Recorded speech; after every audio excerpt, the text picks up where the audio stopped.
Good Thursday morning to you. Thanks for joining us on KARE 11 News Now. I'm Lauren Lemanchek. Just in this morning, the Minnesota legislature is losing a veteran. Senator Sandy Pappas, a Democrat representing St. Paul, announced she's retiring at the end of the 2026 session. Pappas has been in the legislature for 42 years, first being elected to the Minnesota House of Representatives in 1984, serving there until she was elected to the state Senate in 1990. She served as the Senate president from 2013 to 2016. Also new this morning, we're learning that former House Speaker Nancy Pelosi will not seek re-election. This decision marks the end of a nearly 40-year career in Washington. Pelosi was first elected to Congress in 1987 and made history as the first ever female speaker in 2007. Pelosi's current term will end in 2027. The skies may not be so friendly in the near future. The transportation secretary says he will cut flight capacity by 10% at 40 major airports beginning Friday morning due to the government shutdown. Now, MSP is one of 40 nationwide airports that could see a reduction of flights starting tomorrow morning. Right now, there's just one flight cancellation and there are just 3 delays. The transportation secretary says it's to keep the skies safe while air traffic controllers go unpaid. Flights becoming one more pain point, added to the hundreds of thousands of furloughed federal employees and millions of Americans struggling to make ends meet. NBC's Alice Barr has the details from Washington. Hi there. The transportation secretary calling the flight reductions a proactive measure to reduce stress on staff, though the added flight disruptions sure to increase stress for travelers heading into the holiday rush. This morning, the stalemate in Washington bringing new gridlock in the skies. Yeah, it's going to impact the everyday life. Transportation Secretary Sean Duffy announcing major flight cancellations are coming with a 10% reduction in flights at 40 of the nation's busiest airports starting tomorrow. We are working with the airlines. They're going to work with passengers. But in the end, our sole role is to make sure that we keep this airspace as safe as possible. The secretary citing government shutdown-driven staffing shortages because of air traffic controllers and TSA officers working without pay, now calling in sick to work side jobs. That paired with delays and reductions in federal food assistance benefits for families in need. It gets a few calls saying, we don't know what the kids are going to eat. Adding to the urgency to strike a deal. Leader Jeffries and I this morning demanded that Donald Trump sit down and meet with us. President Trump acknowledging the shutdown may have hurt his party in Tuesday's elections. The shutdown was a big factor, negative for the Republicans. While Democratic leaders are holding the line on boosting health care provisions in any deal to reopen the government, bipartisan talks between rank and file members are ramping up. We've had the election. Now we can all reopen and now find a way forward now. A way forward to restore stability for American families. Back on air travel, the transportation secretary warned that if the shutdown goes for another week, parts of our airspace may need to be closed.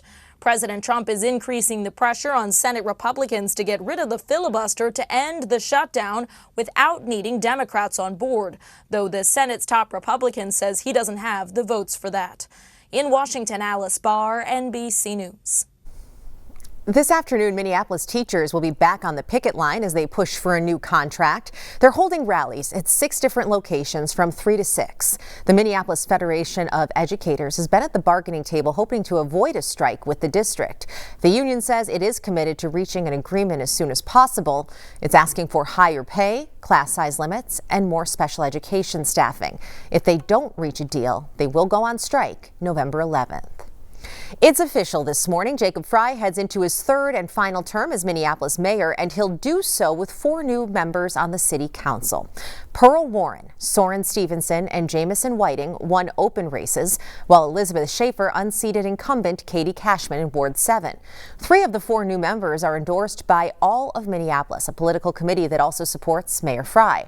Progressive council members will hold on to a narrow majority, which political science professor David Schultz says Frey often clashes with on issues like policing and housing.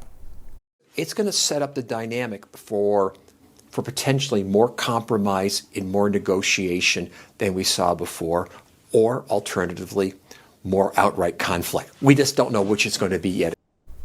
9 of the 10 incumbents who ran are holding on to their seats, meaning most of the council will look familiar when the new term begins in January. Reaction continues to pour in this morning, celebrating St. Paul's new mayor, Kali Her, the first Hmong woman to lead the city. Minza Tao, president of the Hmong American Partnership, says Her's win is a huge thing for younger generations. You didn't see anybody in these roles that looked like us, that came from our communities. This is just going to inspire another whole new generation of up-and-coming leaders. Tao also says she's grateful she got to see this historic moment happen. Her will officially be sworn in as mayor in January. Her's historic win means there's now a vacancy in the House, but she isn't the only current state lawmaker who won Tuesday night. DFL State Representative Amanda Hemmingson Jaeger won her race for State Senate District 47, which includes Woodbury and part of Maplewood. Both seats are expected to be filled through new special elections. Developing right now, an investigation's underway after police say 2 people were found shot to death in a car in a busy Twin Cities shopping center parking lot. Roseville police say a shopper found the bodies in a car outside the Best Buy store. Officers say both people were shot and there was a gun inside the car. Police are pouring through surveillance video to figure out what happened, but say there is no threat to the public. We're tracking a rapidly developing situation in Louisville, Kentucky this morning. Brand new dash camera video shows a new angle of the deadly UPS plane crash. Take a look. You can see the plane fly over the street before crashing, causing a fireball and people running for cover. We have now learned that 12 people have died as a result, and officials expect that number to rise. NBC's Adrienne Broadus joins us from Kentucky.